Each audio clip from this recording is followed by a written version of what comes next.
বীরভূমের লাভপুরের চৌহাট্টা মহদড়ি 2 নম্বর অঞ্চলের তাতিনাপাড়া গ্রাম থেকে আড়ার মৌজায় কোপাই নদীর পদ্মা নদী ঘাট পর্যন্ত প্রায় 2 কিলোমিটার দীর্ঘ রাস্তার বেহাল অবস্থা চরম ভোগান্তির কারণ হয়ে উঠেছে। রাস্তার মধ্যে রয়েছে মোট 3টি শ্মশান ঘাট। তাতিনাপাড়া গ্রামের সংলগ্ন 2টি শ্মশানে মুখাগ্নি করেন দাসপাড়া সদগোপ ও বাগদি সম্প্রদায়ের প্রায় 200 পরিবার। অন্যদিকে কোপাই নদীর পদ্মাবতী ঘাটে সৎকার করেন তাতিনাপাড়া আড়ার ও নাঙ্গলডাঙ্গা গ্রামের প্রায় 600 আদিবাসী পরিবার। কিন্তু এই গুরুত্বপূর্ণ রাস্তাটি বহুদিন ধরে ভগ্নদশায় পড়ে রয়েছে।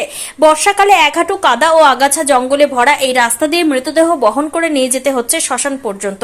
গ্রামবাসীরা অভিযোগ করেছেন, বারবার প্রশাসনের কাছে আবেদন জানিয়েও কোনো ফল মেলেনি। এমনকি ঘাটের মধ্যেও নেই দেহ দাহ করার উপযুক্ত ব্যবস্থা। এই পরিস্থিতি নিয়ে লাভপুরের বিডিও শিশুতোষ প্রামাণিক জানান, রাস্তাটি ইতিমধ্যেই রাজ্য সরকারের পথশ্রী প্রকল্পের আওতায় অন্তর্ভুক্ত করা হয়েছে। প্রায় 60 থেকে 70 লক্ষ টাকা ব্যয়ে রাস্তার কাজ করা হবে এবং খুব শীঘ্রই সমস্যার সমাধান হবে বলে তিনি আশ্বাস দেন। অন্যদিকে স্থানীয়দের মধ্যে শাসক দলের বিরুদ্ধে ক্ষোভ দেখা দিলেও চৌহাট্টা মহদড়ি অঞ্চল তৃণমূল অবজারভার শোভন চৌধুরী দাবি করেছেন, তৃণমূল সরকারের আমলে এলাকার উন্নয়ন হয়েছে, অন্য কোনো আমলে উন্নয়ন হয়নি, তাই ক্ষোভের প্রশ্নই ওঠে না। কি সমস্যা আপনার? আমাদের সমস্যা এই রাস্তায় আমরা হাঁটাচলা করতে পারি না, এক হাঁটু কাদা। কাদা তো আমরা গেলে পারে তলিয়ে গেলে পারে তোমার পড়ে যাওয়ার মতন সম্ভাবনা থাকে। আমাদের যাওয়ার রাস্তাটা খুবই খারাপ এইদিকে। কদিন ধরে যাচ্ছি? এটা তোমার আমল থেকে এরকম অবস্থা। আমরা আমরা জানিয়েছিলাম, পঞ্চায়েতে জানিয়েছি, আমরা ব্লকে জানিয়েছি। কি বলেছে তারা বলছে হ্যাঁ হবে, 4-5 স্যাংশন হয়েছিল, বলছে হ্যাঁ রাস্তাটা হবে। এখনো পর্যন্ত কোনো গুরুত্বই নাই এই রাস্তার মধ্যে। আচ্ছা, সামনে তো ভোট, সামনে আবার ভোট আসছে, তারপরে তো নেতা নেতৃত্বরা তো আসবে, তখন কি দাবি? আমাদের এই রাস্তা প্রতি আর এই শ্মশানের দাবি। আচ্ছা, বারবার মানে প্রতিশ্রুতি দেওয়া হয়, হ্যাঁ, কোনো কাজ হয় না? না, কোনো কাজ হয় না। আচ্ছা, মানে স্থানীয় বিডিও বা ব্লক প্রশাসনের পঞ্চায়েতে জানিয়েছিলেন? হ্যাঁ, ওগুলো সব জানিয়েছিলাম, তার মধ্যে কোনো এখন পরিবর্তন নাই। কতগুলো গ্রামের মানুষ যাওয়া করে দেখি? এইটা আমাদের তিনটে গ্রামের মানুষ যাতায়াত করে এই রাস্তায়। কোন কোন গ্রাম আছে? এটা তাতিনাপাড়া আছে, আড়ার আছে, তারপরে তোমার নাঙ্গল গ্রাম আছে। কতদূর নিয়ে যেতে, কতদূর এই রাস্তাটা কতটা খারাপ? মোটামুটি এখন প্রায় 2 কিলোমিটার মতন বাটে। 2 কিলোমিটার? হ্যাঁ, 2 কিলোমিটার এইভাবে যেতে হয়? এরকমভাবেই যেতে হয় এই কাদাতে। মানে বর্ষাকালে কি আরো? হ্যাঁ, বর্ষাকালে তো আরও এদিকে যাওয়াই হয় না, ওই এক হাঁটু কাদার উপরে যেতে হয় এদিকে। আর বর্ষাকালে কেউ যদি মারা যায় তাহলে কি অবস্থা হবে? তখন তোমার অসুবিধা হয় নিয়ে যেতে। আপনার নাম? আমার নাম দীনেশ বাগদি।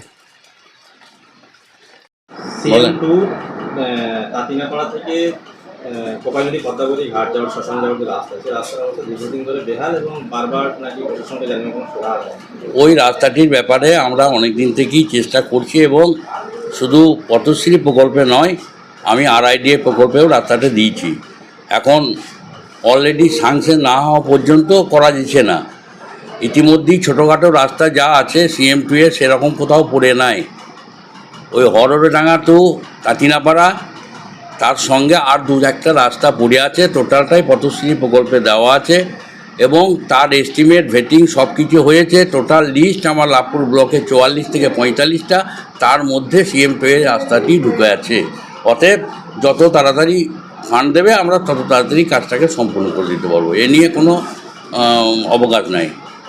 সেটা দীর্ঘদিন ধরে তাদের অভিযোগ যে বারবার আগ্রহী জানানো হয়েছে, বারবার শুধু আশ্বাসই দেওয়া হয়েছে, কিন্তু আশ্বাস দেওয়া হয়েছে। ঘটনা হচ্ছে গ্রাম পঞ্চায়েত, পঞ্চায়েত সমিতি যে পরিমাণ অর্থের ফান্ড আমরা পাই, সেই পরিমাণ টাকা দিয়ে তো অত 2 কিলোমিটার রাস্তা করা আমাদের পক্ষে সম্ভব নয়।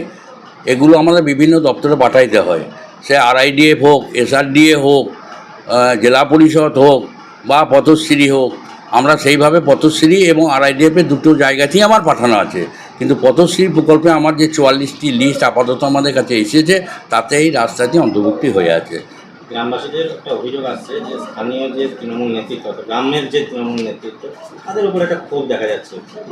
ক্ষোভ থাকা তো উচিত নয়, কারণ প্রশাসনিক দিক থেকে বলুন বা আদার দিক থেকে বলুন, কোনো দিক থেকেই কোনো ত্রুটি কিন্তু আমরা করি না। সব দিক থেকেই সহযোগিতার হাত বাড়িয়ে দিই এবং কাজ করার চেষ্টা করি। হয়তো একটা রাস্তায় পড়ে আছে, কিন্তু গ্রামে ছোটোখাটো যে সমস্ত রাস্তার ড্রেন এগুলো অলরেডি আমরা কিন্তু করেছি, না করা কিছু নয়। যেটা হয়েছে সেটা কিন্তু 2011-র পরেই আজ 2025 সালের শেষ লগ্নে দাঁড়িয়ে যেটা জোর গলায় বলতে পারি, এই রাস্তা ঘাট পানীয় জল যেটুকু হয়েছে সেটা মাননীয় মুখ্যমন্ত্রী মমতা বন্দ্যোপাধ্যায় সরকার আসার পরই আমরা করতে পেরেছি। তার আগে এখানে কিন্তু কোনো ধরনের উন্নয়নমূলক কাজ আজ পর্যন্ত হয় নাই।